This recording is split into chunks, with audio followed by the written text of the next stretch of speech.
Denbora txarrari aurpegi ona ipintzea ez da beti erraza izaten, ez behintzat hainbesteko hotz, elur eta euriteen ondoren.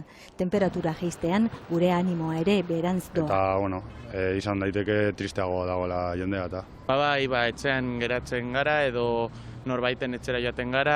Sasoian sasoikoa, egun ilunekin barrura sartzen gara eta ez gara askorik mugitzen. Lehenengo eguzkizpiekin gizarteratuko gara berriro, prozesu naturala da. Argia faltatzen denean normalien gure serotonina maila jausten da. Eta gure serotonina maila da gure loaren indikadore bat eta baita ere gure ongizatearen indikadore bat. Ez dago bitaminen eta botiken beharrik, erretiro horretatik irteteak norberaren gaitasunekin zerikusia du.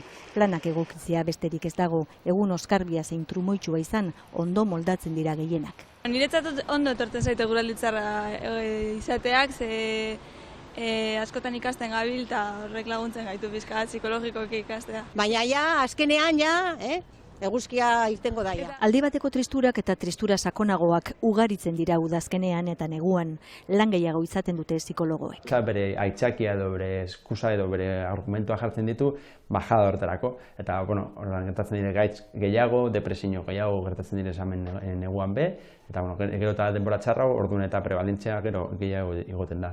Lainopetik irtengo gara antza bihartik, ea animoak ere pizten diren urrengo lainoa etorri bitartean.